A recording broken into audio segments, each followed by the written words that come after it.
Shalom, first and foremost, I'd like to give all praise to Yahweh, Ba'Hashem, Yahushai, Ba'Hashem Rakakadash. Double honors to the elders and apostles and great millstone who are teaching us truth and sincerity.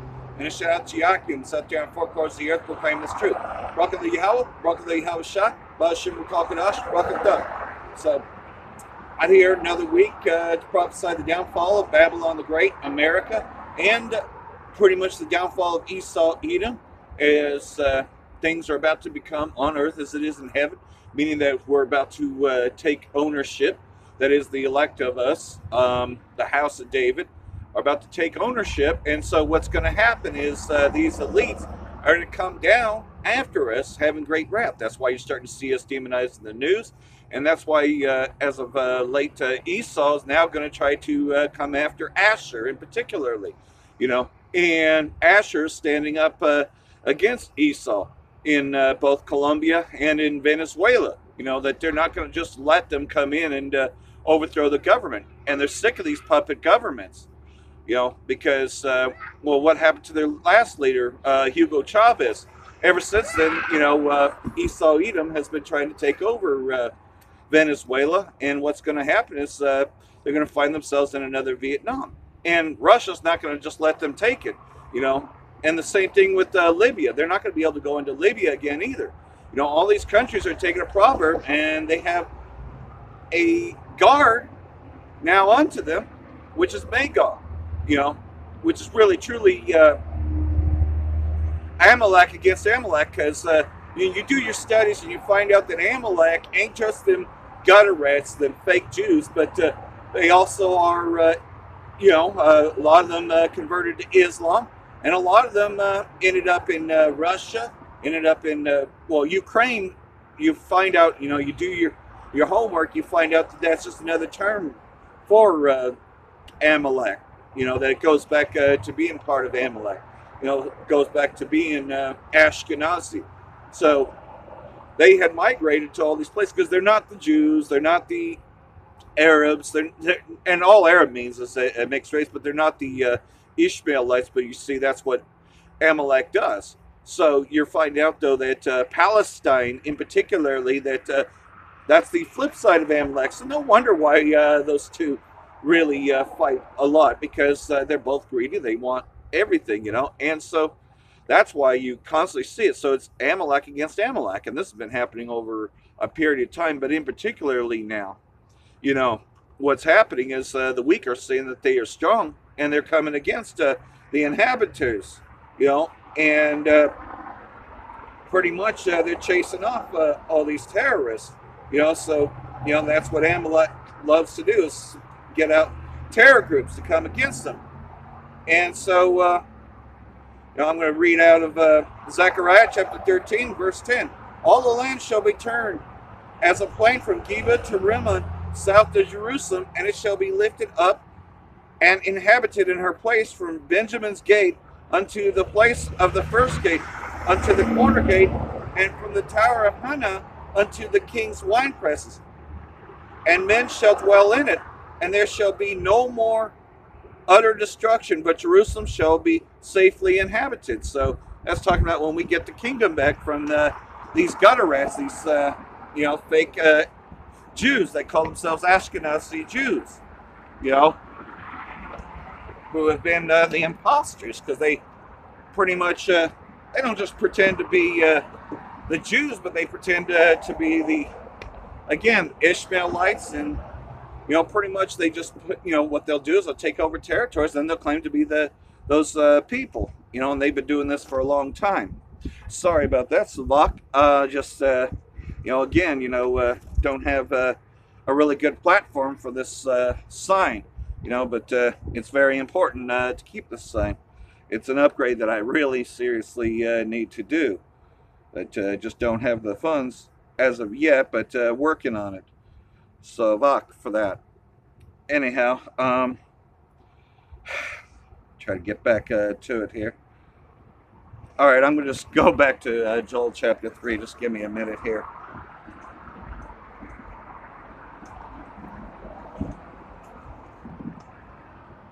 Hopefully that works. All right, Savak.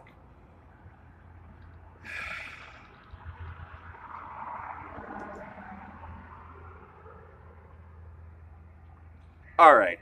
And so this is talked about when we come back after we get beamed up on the chariots, because not only are the nuclear missiles going to destroy this place, but also the fire from them chariots. Joel chapter 3 and verse 2, I will also gather all nations and will bring them down into the valley of Yehoshaphat, which is happening right now. All these nations are getting ready for battle, you know, and this time their puppet, because Saddam Hussein was also an Amalekite, in case you didn't know that, because we know that the Saudi royal family is also the Amalekites, because that's how they took over Saudi Arabia. You know, them Amalekites. So they ain't just pretending to be so-called Jews. That's why there's such a strong alliance between Saudi Arabia, United Arab Emirates, the other one, Qatar, and see, they want Yemen as their own because their greatest opposition is the Persians and Shia influence. But you see, that's just it. They want you to think it's divided by religion, but you know, yes, religion plays a part in it, but at the same time, though, you know, they don't want they pretty much want to control those areas. So they want Yemen because they already own the monopoly of that peninsula there, because you can tell which ones are owned by the Amalekites and which ones are not, you know. So what they're trying to do is take over that entire territory, because you already know that Iraq and Syria, you know, had you've got a lot of Amalekites that are in there as well, you know, thus, you know, dealing with the Kurds and with the other Sunnis, you know, a lot of them, you know, some are Ishmaelites, but a lot of them are Amalekites within that, and they want full control of that. But Bashar al-Assad, you know, he's pretty much, you know, will not allow them to build the pipeline. Pretty much what they're trying to do is grab the oil. That's the same reason they're after Venezuela. Tribe of Asher. They have cast lots for my people, and have given a boy for a harlot, and sold a girl for wine that they may drink. You know, that's talking about, you know, the slave trade, and it still goes on, by the way, you know. Trafficking is still a popularity, but now they're under the guise of Christianity. Under the guise of Christianity, you know, such as the migrants, they're separated from their families. Now, under the guise of Christianity, they're trafficking the children after they've microchipped them, you know, all under the guise of Christianity, because nobody ever questions, you know, Christian organizations. Yea, and what they have to do with Tyre and Zidon and all the coasts of Palestine, will you render me a recompense? This is talking about Amalek, you Edomites. And if you recompense me swiftly and speedily, will I return your recompense on your own head. You ain't getting out of this. You ain't getting out of the punishment. You've escaped punishment for a long time, and the Most High has allowed you to escape this punishment because He is waiting for this hour and day, which are right here within these scriptures. That's what we have to look forward to, is finally we're going to see justice. We just got to hold on a little bit longer. And so that's why, Esau finds himself not guilty, because he's being saved for that day. Because you have taken my silver and my gold, and have carried into your temples my goodly pleasant things. The children also of Judah and of the children of Jerusalem have you sold unto the Grecians, That's talking about the slave trade, what they did when they brought us over here, And it's specifically talking about you Amalekites, because you're the ones that were in charge of that. That you may remove them far from the border. Behold, I will raise them up out of the place whither you have sold them, and will return your recompense upon your head. So us coming to, remembrance as to who we are is part of the beginning of this transition that's about to happen. And I will sell your sons and your daughters into the hand of the children of Judah, and they shall sell them to the Sabians, to people far off from the Lord Yahweh Hashem Yahushai hath spoken it. So you're going into slavery. And that's what we're declaring out here on the streets, is that now, man, it's going to be returned unto you. You're going to be sold into slavery. And the first job you're going to do is you're going to clean up the mess that you have created. You're going to have to bury the bodies of all those that you exterminated in World War III. Proclaim this among the Gentiles. Prepare war. Wake up the mighty men, and let all the men of the war draw near. Let them come up. And that's what's happening now. The mighty men, the leaders, are now getting ready to fight. Getting ready to fight the beast. UN, NATO, EU, and the United States. And what's happening is a lot of these EU countries, and people from the UN, NATO are now on the side of Magog, you know, and say, no, man, you ain't taking Venezuela. No, we do not support the United States. A good portion of them, and some of them are still with it, because, of course, this is a world war. So it's about world dominance. You know, that's what that game Risk is all about. So it's a game of risk.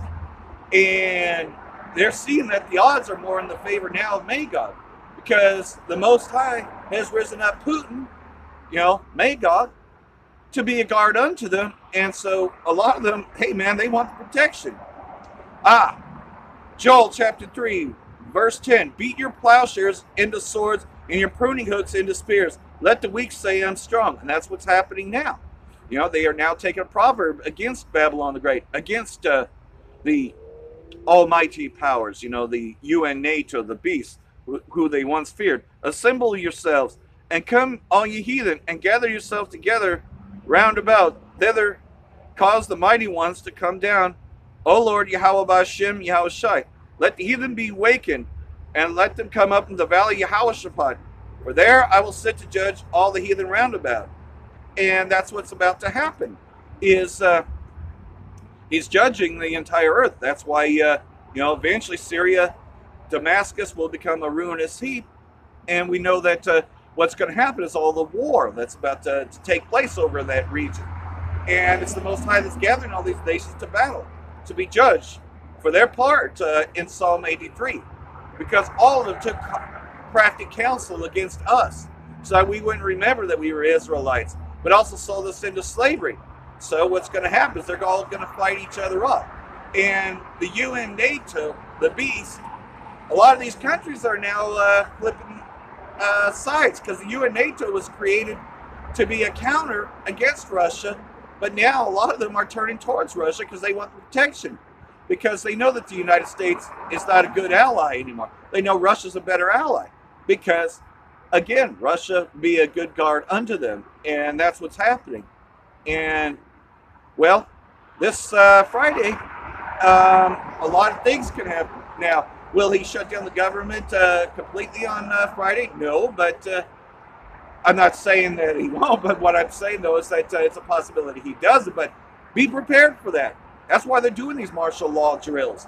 You know, they're getting ready to lock down places. They're getting ready for some false flags, because that's what these Amalekites do, you know, and they'll blame the shutdown for it. But really, truly, though, nah, man, they're the ones that are going to shut things down, because, of course, he only has a short time to rule, and that's why he's got to get everyone on them chips, you know, and that's the elite of Esau, Edom. So for all that, I hope this has been edifying to you elect, and Brakatha Yahweh, Brakatha Yahweh Shai, Ba'ashem Rakal Kadash, Brakathum. Hope this has been edifying to you elect. Death to America, and death to you 2/3. Shalom.